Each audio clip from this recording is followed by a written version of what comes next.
Vous écoutez Monsieur Imo, le podcast belge qui répond à toutes vos questions concernant l'immobilier. Bonjour à tous, c'est Monsieur Imo. Avant de commencer, n'oubliez pas de vous abonner, de mettre un like et de commenter les articles. Le viager en Belgique est un concept immobilier dans lequel une personne vend sa maison ou son appartement à une autre personne, mais de manière un peu spéciale. Voici comment ça fonctionne. Dans un viager, il y a deux parties principales, le crédit rentier et le débit rentier. Le crédit rentier est la personne qui vend le bien immobilier et le débit rentier est celui qui l'achète. Le crédit rentier et le débit rentier conviennent d'un prix pour la maison ou l'appartement, mais au lieu de payer la totalité du montant immédiatement, le débit rentier paye une partie du prix initial appelé le bouquet. Ensuite, le reste du montant est payé sous forme de rente viagère, ce qui signifie que le débit rentier verse des paiements réguliers au crédit rentier jusqu'à la fin de sa vie. Le montant de la rente viagère est généralement fixé au moment de la signature du contrat, mais il peut aussi être révisé périodiquement selon les conditions convenues. Le crédit rentier a le droit de continuer à vivre dans la maison ou l'appartement jusqu'à son décès, ce qui signifie qu'il peut y rester même si la propriété appartient maintenant au débit rentier. Le viager présente un aspect intéressant. Plus le crédit rentier vit longtemps, plus le débit rentier devra payer de rente viagère. C'est un peu comme un jeu de hasard, car le débit rentier ne sait pas exactement combien de temps le crédit rentier vivra. Cela rend le viager différent d'une vente immobilière traditionnelle où le prix est fixe. Le viager peut être une option intéressante pour certaines personnes âgées qui ont besoin d'argent supplémentaire pour leur retraite, car cela leur permet de vendre leur maison tout en continuant à y vivre. Pour le débit rentier, cela peut être un moyen d'investir dans l'immobilier avec des avantages à long terme. Cependant, il est important de noter que le viager est un arrangement complexe qui nécessite un contrat légal et des conditions professionnelles.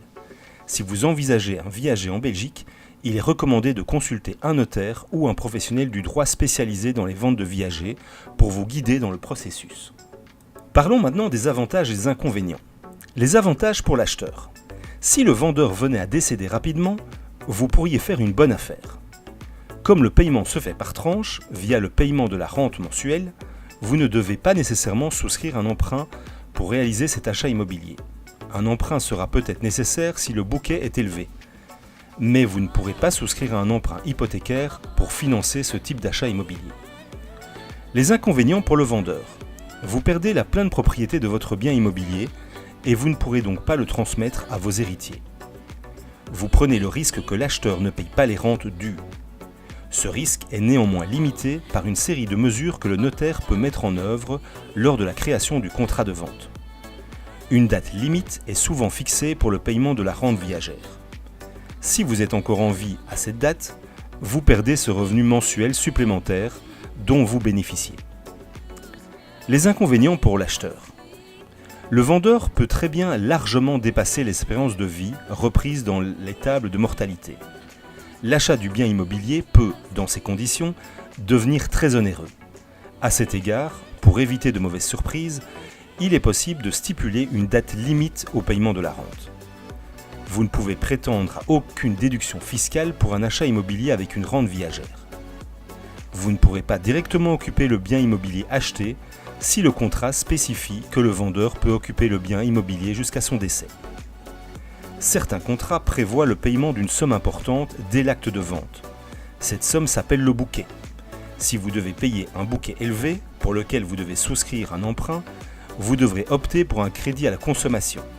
Vous ne pourrez donc pas bénéficier des avantages des emprunts hypothécaires. J'espère que le viager n'a plus de secret pour vous maintenant. À bientôt!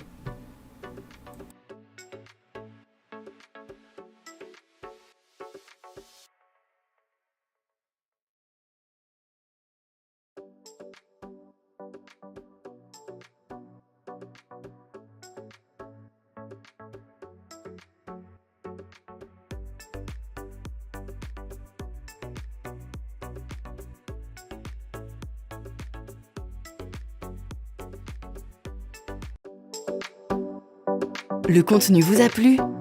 Abonnez-vous et retrouvez encore plus de contenu sur www.monsieurimo.be.